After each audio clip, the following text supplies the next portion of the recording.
Mapagpalang araw po sa inyong lahat. Ngayon po ay araw ng Miyerkules, ika-26 ng Nobyembre. Pakinggan po natin ngayon ang mabuting balita ng Panginoon.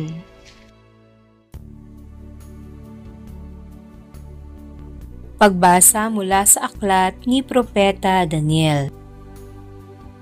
Noong mga araw na iyon, si Haring Belsasar ay nagdaos ng malaking piging para sa 1,000 tagapamahala niya.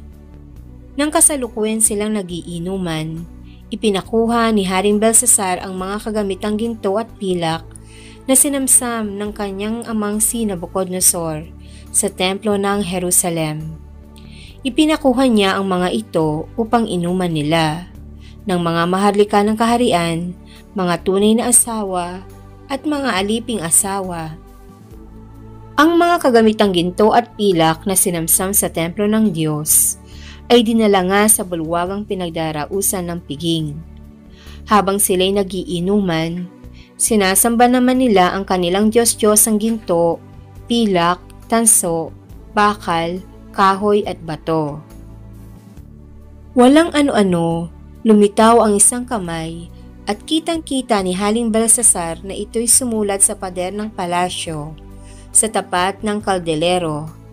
Dahil dito, nangalisag ang kanyang mga balahibo at namutla siya sa matinding takot at ipinatawag si Daniel at iniharap sa hari. Sinabi nito kay Daniel, "Ikaw ba ang Daniel na kasama sa mga binihag ng aking ama mula sa Huda? Nabalitaan kong sumasa iyo ang espiritu ng mga banal na Diyos. May pambihirang talino ka raw at kaalaman. Nabalitaan ko na marunong kang magpaliwanag ng mga bagay na tulad nito at mahusay kang lumutas ng mga palaisipan. Ngayon, kung mababasa mo at maipapaliwanag ang sulat na ito, pararamtan kita ng purpura, kukwintasan ng ginto at gagawing pangatlong tao sa kaharian." Sinabi ni Daniel sa hari, "Mahal na hari, huwag na po ninyo akong bigyan ng anuman. Ibigay na ninyo sa iba ang sinasabi ninyong gantimpala. Babasahin ko na po lamang at ipaliliwanag ang sulat. Nagpakataas kayo sa harapan ng Panginoon. Ipinakuha ninyo ang mga kagamitan sa kanyang templo at ginamit sa inuman.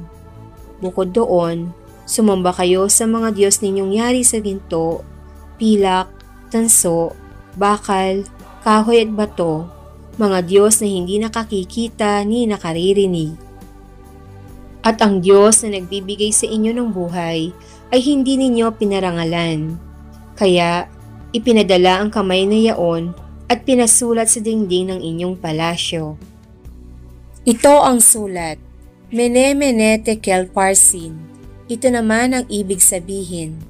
Mene, nabibilang na ang araw ng iyong kaharian pagkat wawasakin na ito ng Diyos.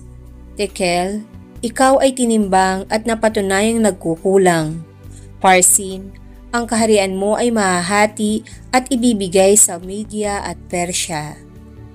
Ang salita ng Diyos. Salamat sa Diyos. Salmong tugunan, dakilait papurihan ang poon magpakailanman. Purihin ninyo ang Panginoon, araw at buwan, awitan siya ng papuri at dakilain magpakailanman. Dakilait papurihan ang poon magpakailanman. Purihin ninyo ang Panginoon mga bituin sa langit, awitan siya ng papuri at dakilain magpakailanman. Dakilait papurihan ang poon magpakailanman. Purihin ninyo ang Panginoon mga ulan at hamog, awitan siya ng papuri at dakilain magpakailanman. Dakilait papurihan ang poon magpakailanman. Purihin ninyo ang Panginoon lahat ng hanging umiihip sa sandaigdigan, awitan siya ng papuri at dakilain magpakailanman. Dakilait papurihan ang poon magpakailanman. Purihin ninyo ang Panginoon, apoy at init, awitan siya ng papuri at dakilain magpakailanman. Dakilait papurihan ang poon magpakailanman. Purihin ninyo ang Panginoon na kapapasong init at matinding lamig. Awitan siya ng papuri at dakilain magpakailanman. Dakilait papurihan ang poon magpakailanman. Aleluya, aleluya! Manatili kang matapat hanggang iyong kamatayan, pagkat buhay aking bigay. Aleluya, aleluya!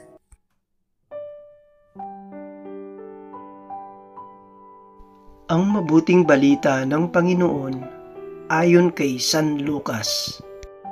Noong panahong iyon, sinabi ni Jesus sa kanyang mga alagad, "Darakpin kayo't uusigin. Kayo'y dadalhin sa mga sinagoga upang litisin at ipabilanggo.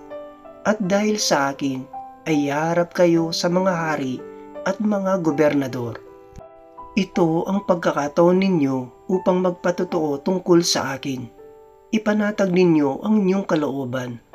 Huwag kayong mababalisa tungkol sa pagtatanggol sa inyong sarili, sapagkat bibigyan ko kayo ng katalinuhan at ng pananalitang hindi kayang tutulan o pabulaanan ng sinuman sa inyong mga kaaway.